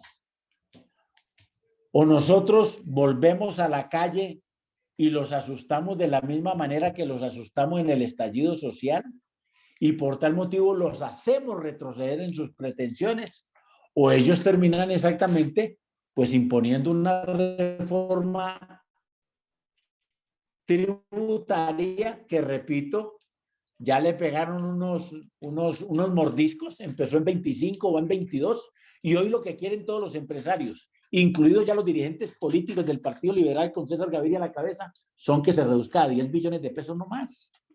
Es decir, solamente a que devuelvan lo que Duque les dio. Eso, en esa batalla política es que están ellos. Bueno, para el gobierno de Petro, los 25 billones se necesitan. Bueno, un mordisco de 3 billones, pues uno dice, bueno, me lo aguanto. Pero rebajarla a 10, Petro queda, ahí sí como se dice, atado de manos para desarrollar una política social importante. Todo ese tema que tiene con el hambre, la pobreza y el desempleo, sin esos recursos, pues le va a quedar todavía mucho más difícil y obviamente que va a generar entonces desesperanzas y mucha gente va a empezar a decir es que este gobierno tampoco sirvió. Pero lo que nosotros tenemos que educar a la gente es que esta lucha, esta correlación de fuerzas, estos pulsos que están en ejercicio se resuelven por lo menos por la vía de lo que nosotros representamos en la calle. Ellos tienen el poder económico, inclusive el militar. Nosotros solamente tenemos el poder popular. Lo que la gente logre en la calle es lo que podrá avanzar Gustavo Petro. Hoy es presidente por esas expresiones en la calle. Y se me ha olvidado mencionar, y obviamente que el otro aspecto importante desde el punto de vista político, lo dijo un compañero ahí con el tema del conflicto armado, aquí lo quiero recoger porque es importante, ¿sí? Tiene que ver exactamente con la firma del acuerdo de paz. Es que esa es una batalla política que, repito, la venimos desarrollando en el Partido del Trabajo de Colombia desde la década del 60. Desde la década del 60 tenemos una batalla política con ellos diciendo que en Colombia no hay condiciones para eso. Y solamente ahora, obviamente, estamos recibiendo ese beneplácito de haber logrado desarrollar una batalla política e ideológica que terminó, obviamente, como tenía que terminar, ¿sí? En la cual todos los que se alzaron en armas tienen que deshacerse de esa situación porque eso no conduce a nada. Y es esta expresión política civilista la que terminó exactamente adelantando una batalla progresista. Sobre el tema del salario mínimo, hombre, por primera vez tenemos en la mesa un gobierno que está, por lo menos, que es amigo de nosotros, para ponerle un término sencillo, para no complicarnos mucho, pero que es un gobierno que estamos respaldando. Por primera vez, todos los 32 años anteriores de discusión del salario mínimo en Colombia, siempre fueron los trabajadores y el movimiento sindical en condiciones de inferioridad total, radical. Las dos partes, el empresariado y el gobierno, siempre se aliaron para sabotear las aspiraciones justas de los trabajadores. Bueno, esta vez por primera vez de otra manera. Ahora, lo que pasa es que, como ustedes se están dando cuenta, la correlación de fuerzas frente a la reforma tributaria va dejando saber dónde están los poderes, ¿sí? Los poderes obviamente que no están simple y llanamente en el gobierno. Por eso nuevamente nosotros decimos, bueno, que el 15 de noviembre sirva también para decirle al gobierno de Gustavo Petro que este sector laboral está respaldándolo a él, que quiere que le vaya bien, pero que adicionalmente va a exigirle algunas acciones importantes frente a los reclamos que vamos a hacer sobre el salario mínimo. Con esta inflación tan desbordada, el aumento salarial, bueno, todo el mundo habla de que va a estar entre el 15 y el 20, y eso ya son cifras significativas. La Central Obrera estamos discutiendo apenas ese tema. Empezamos hoy la discusión.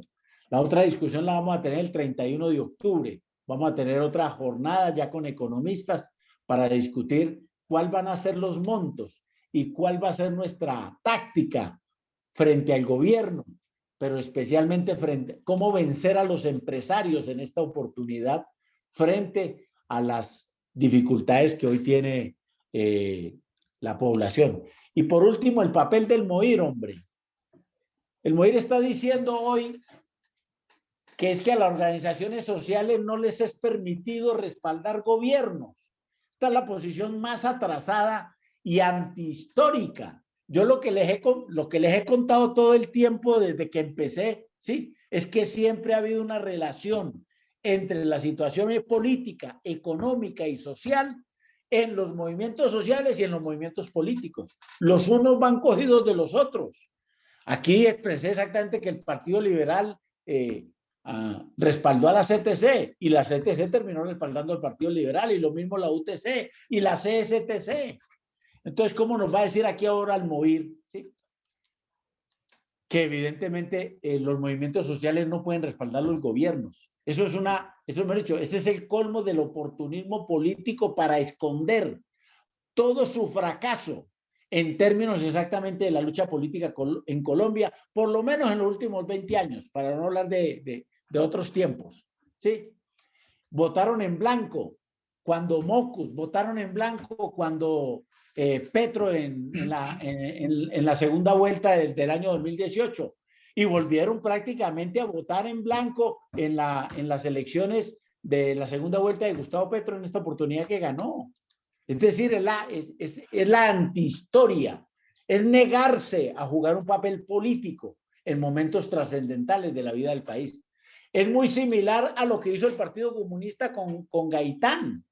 Le quitó el respaldo al líder popular más importante de esa época para dárselo, ahí sí como se dice, y yo creo que los términos hoy podrían hasta caber, a un tibio como Gabriel Turbay en aquella época. En esta oportunidad se negaron a respaldar al dirigente popular más importante que tiene hoy el país, que se llama Gustavo Petro. Y fue a respaldar a un tibio como el señor Fajardo. ¿Qué importancia tiene eso, por Dios? Es decir, estos compañeros están de espaldas a la historia, tanto en las decisiones políticas que toman como en la explicación de las formas que adopta la apreciación sobre la cuestión política. Claro que los trabajadores hemos respaldado 1000 gobiernos. Es más, aspiramos a ser gobierno y poder. ¿Cómo así que nosotros solamente estamos para hacer oposición y para decirle a los gobiernos si son buenos y respaldar lo bueno o combatir lo malo? Eso es carreta. Eso es en eso no puede caer un dirigente político serio, o del movimiento sindical o de las vertientes políticas progresistas y revolucionarias que dicen ser. Por supuesto que no lo son. Y por eso hoy sufren el peor descalabro que han tenido en toda su vida política. Lo sufren. Hoy hay una desbandada en su militancia. Nadie quiere ser del MOIR ya. Pero ¿qué va a hacer uno querer ser del MOIR de semejante incoherencia y de semejante fracaso político que ellos representan? Entonces, yo creo que ese papel que lo han venido jugando los compañeros especialmente el robledismo, pues para ponerle a eso una punta, que siempre se han calificado como MOIR, no corresponde realmente a las necesidades que hoy tiene el país y especialmente una expresión política que se diga ser revolucionaria. Hoy el momento revolucionario es respaldar a cabalidad a Gustavo Petro. No es la revolución, pero son los caminos progresistas, democráticos, progresistas y alternativos que por lo menos hoy tiene el país. Y si eso es lo que tenemos, pues tenemos que tratar de que funcione. Repito, la oposición no está fácil. Lo que hoy está sucediendo es casi que el desmantelamiento del acuerdo nacional, y sin el acuerdo nacional, Gustavo Petro va a tener muchas dificultades. La única forma de subsanarlas es si entendemos nosotros en las expresiones políticas que hay en el pacto histórico, incluida la del Partido del Trabajo de Colombia, y en el movimiento sindical, tanto la CUT, la CTC y la CGT, en respaldaron este gobierno. Donde está más clara la cosa es en la CUT. La CGT viene avanzando muy bien. La CTC hoy tiene muchas dificultades. Ya le conté lo que hoy dijo Diana Gómez pues, en la reunión, que es una manifestación de lo que hoy es la CTC, desafortunadamente. Bueno, muchísimas gracias. Ale, Fabio. Y le digo al compañero que eso, que qué pasó entre el MOIR y el PTC, otro día lo contamos en detalle, porque no está fácil. Claro que sí, va a haber una charla aquí que tengamos nosotros sobre lo que hemos llamado la historia de la izquierda en el país, que es al final la historia del PTC, y ahí vamos a contar esas cosas sobre las que Fabio en algunos momentos de su charla hizo algunos adelantos, porque todo se cruza en una cosa con otra, pero tenemos previsto hacer una sobre ese tema. Compañeros, pues agradeciéndole a Fabio. Ofelia, estoy mañana en Pereira. Nos vemos. ¡Ay, qué rico, algo. Fabio! Listo, nos hablamos para que tomemos cafecito. Que lo inviten por allá a Santa Rosa. ¡Ah, sí! Claro que sí. De Pascual. Yo quería comentarles esto, compañeros, pues como se ha visto, como lo vimos en la charla con Marcelo, pues la situación política es muy rica en materia de la profundidad del debate y que vincula cada vez a más sectores de la sociedad. Estamos viviendo momentos muy importantes, como decía Marx, creo que era que estamos en los días donde se están condensando años de historia, porque a veces pasan años en que la historia solo avanza unos días. Entonces yo quería sugerirles, compañeros, que tengamos la disposición de hacer un esfuerzo para poder avanzar en poder conversar sobre estos temas que tienen el objetivo de prepararnos para la lucha. Aquí esto nos sirve para conocer y volvernos pues más conocedores de algunas cosas, pero en el fondo todo esto es para prepararnos para la lucha, para discernir y aclarar las diferentes cosas que hay y poder participar en esa lucha en este momento tan intenso que hemos esperado por muchos años y que bueno, eso sabíamos que no iba a ser fácil ni a través de un camino sembrado de rosas, sino va a ser a través de la lucha más profunda. Todo esto va a decirles que quería sugerirles que pudiéramos sesionar en una nueva sesión de estudio sobre un tema nuevo la próxima semana y que tratemos de avanzar al menos en este mes en sesiones semanales sobre temas que tienen que ver con los elementos de la lucha que está en desarrollo. Entonces quería proponer que si podemos hacerlo la próxima semana, pudiéramos dedicar la sesión de la próxima semana a algunos elementos de lo que hemos denominado la economía política, porque aquí hay mucha discusión sobre los temas políticos, todo este tema de la devaluación o la inflación o el encarecimiento del costo de la vida, o sobre los temas que se van a empezar a discutir sobre el salario mínimo, salario, los precios, todo este tipo de cosas tienen que ver con algunos criterios de carácter de la economía política. Entonces, la sugerencia es que lo hagamos la próxima semana, trabajemos también 1 horita y media, 2 horas y media.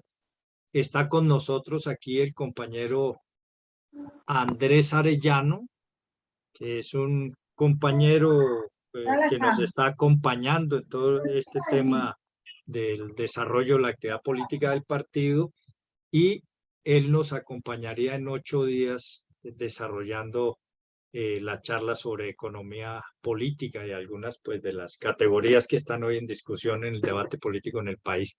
¿Les parece entonces que nos vayamos con el acuerdo que trabajemos la próxima semana el martes o miércoles? Allí está Andrés, bienvenido Andrés, él estuvo escuchando hoy, me ha pedido que quería escuchar hoy a Fabio y mira cómo es que estamos funcionando. Andrés tiene además una propuesta que pues la introducirá en la próxima semana sobre el papel del sindicalismo, el momento histórico que puede vivir el sindicalismo y los temas del marxismo. Entonces quería, compañeros, pues agradeciéndole a Andrés que nos haya acompañado y obviamente a Fabio, que que nos pongamos de acuerdo a ver si funcionamos martes o miércoles de la próxima semana, ¿les parece? Para que nos vayamos con ese acuerdo. Concuerdo, compañero.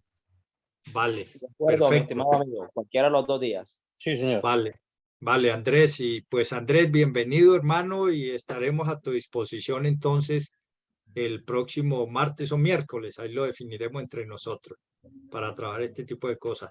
Fabio tiene algunas notas sobre lo que ha sido su conversación del día de hoy. Fabio, pues para que evalúe si las podemos tener y enviarlas al equipo de compañeros. Normalmente nos estamos reuniendo unas 40 personas en esta charla. Entonces no sé si Fabio Sí. Las puedo compartir, por supuesto que sí. Vale, para que sean pues documentos de consulta también, ¿sí? Correcto, sí, señor. Con mucho gusto la envío. Profundización. Vale. Bueno, compañeros y compañeras, muchas Se gracias, las mando a Fabio. usted y usted las socializa. Yo las hago llegar, sí. Bueno, muchas gracias, Fabio. Hermano, muchas gracias. Ha sido de gran ayuda la charla. Bueno, Andrés, muchas gracias a todas y todos. Un abrazo. Nos vemos el 15 de noviembre en la calle. El 15 en la calle, sí, señor. Así es. Feliz noche. Muchas gracias, compañero. Feliz noche, compañero. Vale, Muchas gracias.